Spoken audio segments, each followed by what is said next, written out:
between IDC, Herzliya, and King's, since we've had students from IDC who went on to do PhDs over there, and we've had students from King's who have come to us to do a master's degree in counterterrorism in Boz's master's program. So there's a good, fruitful exchange, and so on the head of Professor, I wish to thank you for your assistance with it. Now it's my pleasure to introduce Dr. Daniel Pipes. To be honest with you, Daniel, I received an intelligence report about you, which is not in your updated biographical sketch. Silence in the audience. Today is Daniel Pipes' birthday.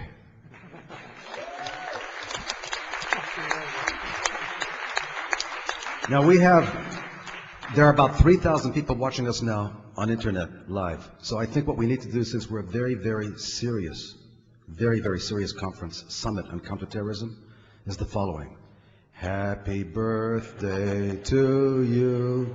Happy birthday to you. Happy birthday, dear Daniel.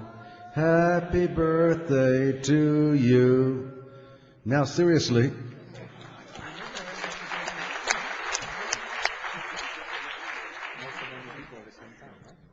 Daniel Pipes is the director of the Middle Eastern Forum and a distinguished visiting fellow at the Hoover Institute at Stanford, along with his sidekick, Dr. Boaz Ganor, who's also there.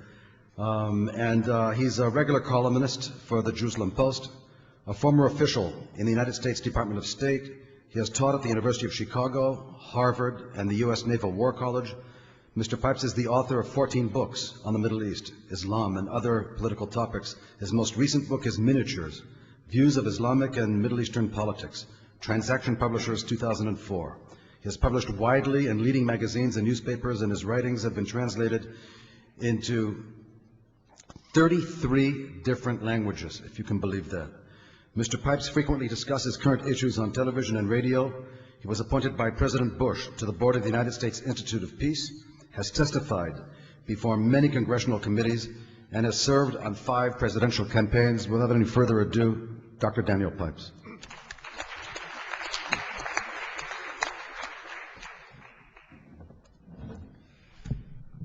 Good afternoon, ladies and gentlemen, and thank you, Jonathan. That was clearly the largest group that's ever sung to me happy birthday. You just heard the Friedman postulate. Sir Lawrence told you that terrorists pose a security threat, but not a strategic threat. Now you will hear the Pipes corollary. Terrorists can only become a strategic threat if they develop a political wing. Terrorism by itself is not strategic. Terrorism with something else can become a strategic threat. Now I feel a little bit like a contrarian. Contrarian is the investor in the market who buys when it's down and sells when it's up. And here I am at a counterterrorism conference, and I'm going to tell you that there's something that's more dangerous than terrorism. Not dangerous in the sense of blood on the streets, but dangerous in the strategic sense, dangerous to our civilization. And I think that is this political wing. Imagine that there is an Islamist command, central command, and imagine that you are the chief strategist of that central command. What would you be thinking? Well, your goal is clear. Your goal is to create an Islamic order, Nizam Islami. That is to say, a caliphate that globally applies the Sharia as understood by Islamists. Practically speaking, it would be a larger version of the Taliban state that existed in Afghanistan, or perhaps what continues to exist in Iran. Application of the Islamic law by pious Muslims of an Islamist approach, that's what you're looking to achieve. Now, how best can you attain this? If you were a good strategist, you'd also be a historian, and you would review the last, say, 6 decades, or maybe even a century, and you would look at the Islamist efforts over this time and conclude that you have 3 main approaches, 3 main options. 1, overthrowing the government through force. 2, working through the system, what I call lawful Islamism, and others call soft jihad or stealth jihad, and finally some combination of these two. I think you would conclude, if you looked around the world today, that Recep Tayyip Erdogan, the Prime Minister of Turkey, a powerful figure, head of a strong and large state, is a whole lot more accomplished and doing much better than Osama bin Laden in his cave in Afghanistan or Pakistan. In other words, working through the system is doing better than using violence. Let me go through this in some detail. Cameron Brown, when wrote of the IDC back in 2006, wrote a piece in which he analyzed this, and I'm going to draw on his work. If you're going to use violence, you can, for example, try revolution. That is to say, a wide-scale social revolt. But this is rarely successful because it requires highly specialized circumstances such as existed in Iran in 1978-79. Has not been repeated, and not likely to be repeated. You can try coup d'etat, which is to say, overthrow of the government.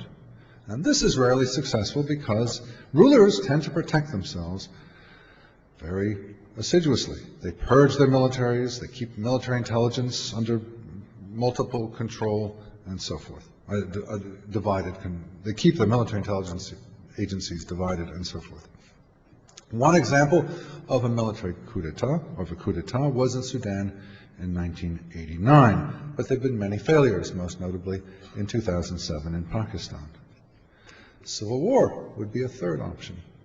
This would be massive domestic warfare. But this too is rarely successful because it requires the state to be weak, and dominant cruel states, such as those that generally exist in the Muslim world, are successful in repressing insurrections. One that did work was Afghanistan in 1996. So, Iran, civil war, Sudan, coup d'etat, and Afghanistan, revolution in Iran, coup d'etat in Sudan, and civil war in Afghanistan. It can work. But then you get to terrorism, meaning low-intensity political violence. This has not succeeded anywhere, and is not likely to succeed. It can do much damage, but it cannot change a regime.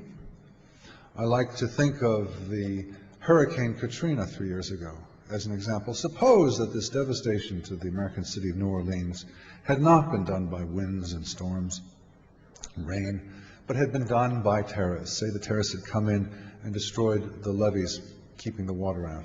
And there'd been no warning whatsoever, and the waters came in, and the disaster was much greater than it was because there was no warning. Thousands dead, tens of billions of dollars in damage. And then what? What, Al-Qaeda's going to march into New Orleans and occupy it? The U.S. government is going to raise the white flag? What's the process of victory going to look like?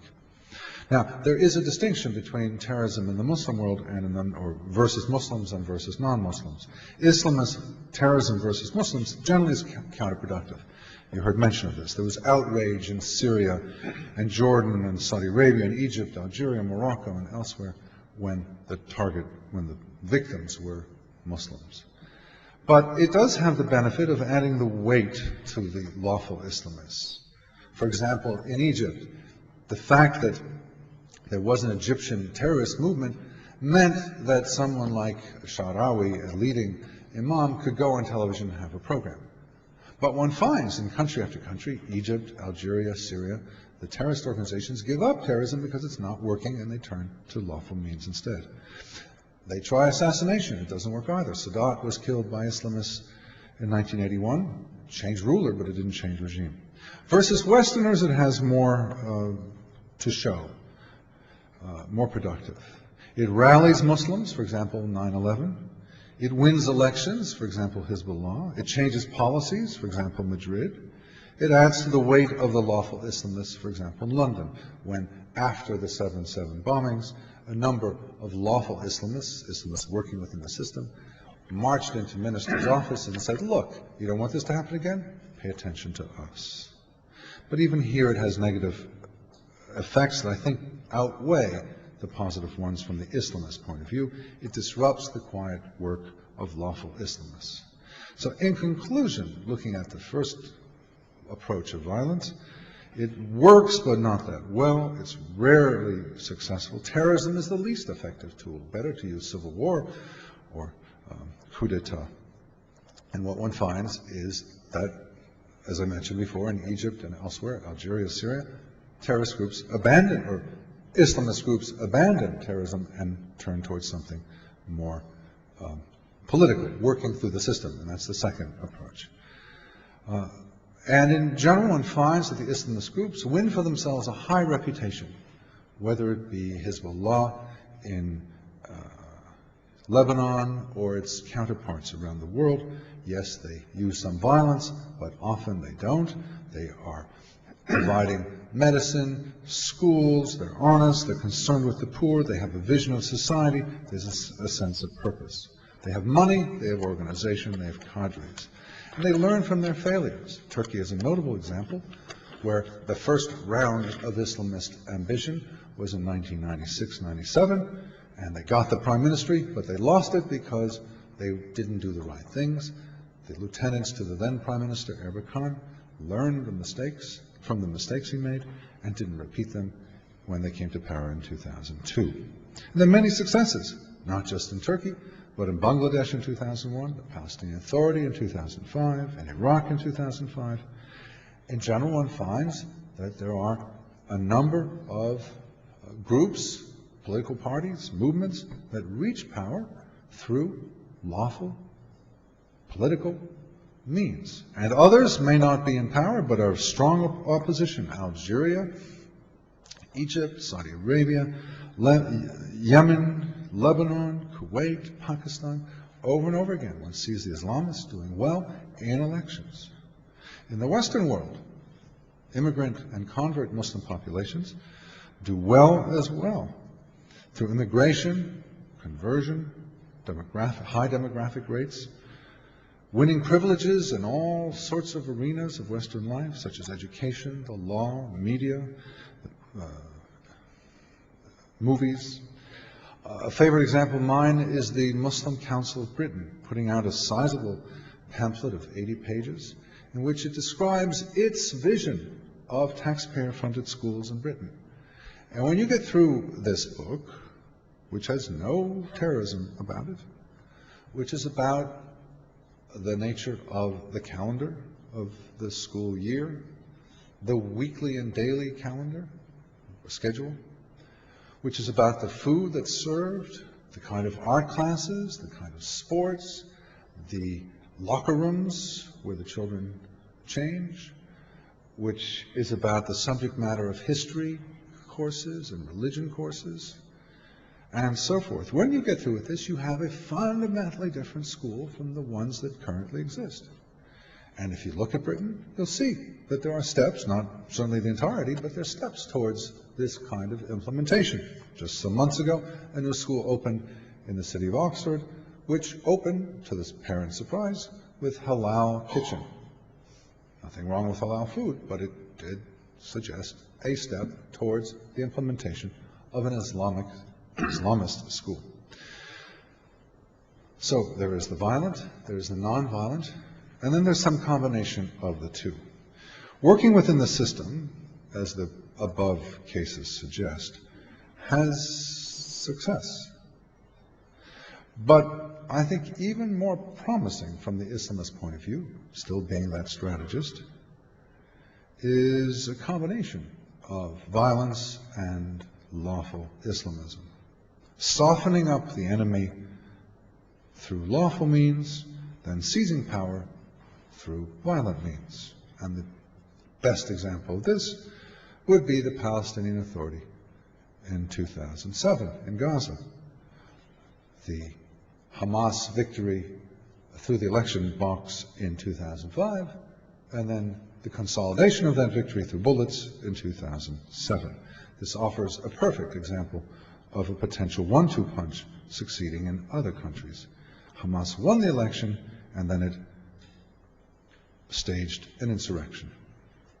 You can soften up the regimes via dawah, via propagation, and then implement further steps through pressure, political pressure, moral pressure, to make changes in the schools, to make changes in the media, to make changes in the political process, and then you finish it off with some act of violence. I think the judicious use of terror can be very effective in this regard, and I tend to think it's at the extremes, either the low extreme of small-scale violence, what in particular I've dubbed sudden jihad syndrome, someone who has no history of any kind of violent proclivities suddenly gets a car and tries to kill people with it, or a gun, or some other implement, on the one hand, very small, all you can kill is a few people at a time, or at the other end, something really large, where you can really intimidate. So far, the largest we've seen is 9/11, but it's not hard to imagine larger attacks than that. I tend to think that in between 100 people, 200 people, is not productive from the Islamist point of view. So, in conclusion, what does the future hold? I think Islamism's brightest future lies in a mix of violence and lawful tactics, with an emphasis on the latter. And this means for us, in the counterterrorism business, that we must remain not only vigilant about terrorists, but also about this complement to the terrorists, this political wing that can make them a strategic threat. Unfortunately, we tend not to pay them much attention.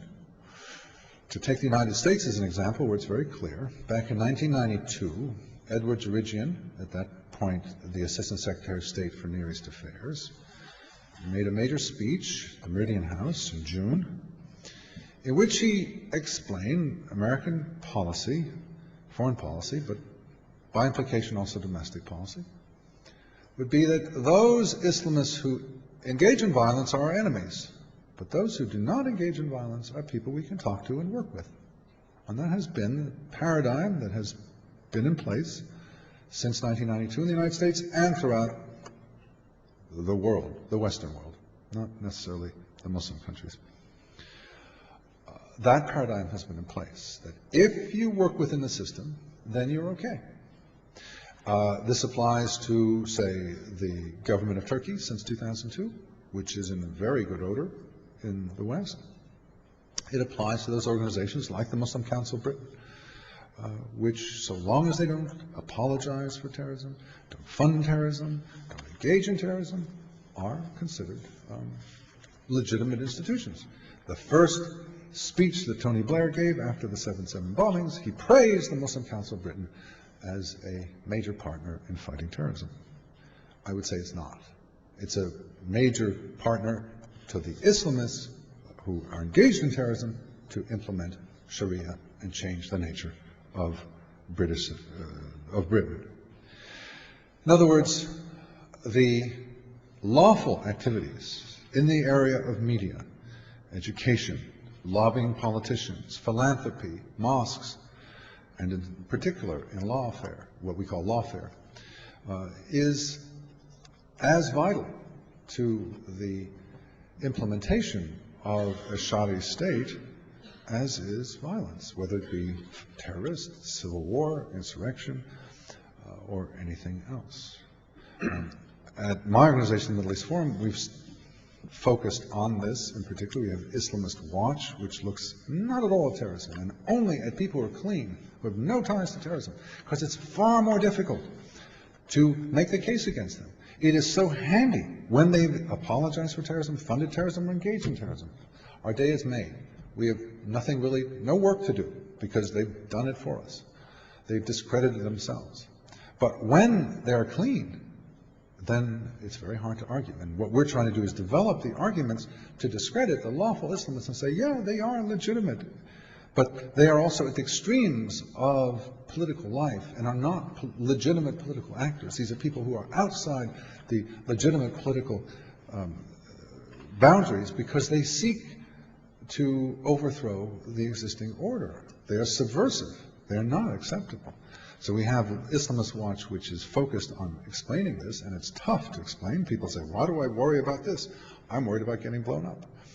And then we have the Legal Project, and Brooke Goldstein is here, who's the head of it, which is specifically focused on protecting those of us who are making these points, whether it be about funding of terrorism, or the terrorist networks, or Islam, or radical Islam, or the Quran, or Muhammad, any of these areas where we're liable to be sued, or, as has now happened to Geert Wilders, the Dutch politician, liable perhaps to be indicted on criminal charges, in his case in Jordan, for insulting the Prophet. And it is our belief that if we who make these arguments are closed down in the aggregate, if we no longer can make these points, then the lawful Islamist efforts will be that much more easy to achieve. I mean, they will roll right through if we are not there to say, watch out, this is dangerous, because they are engaged in legitimate political activity.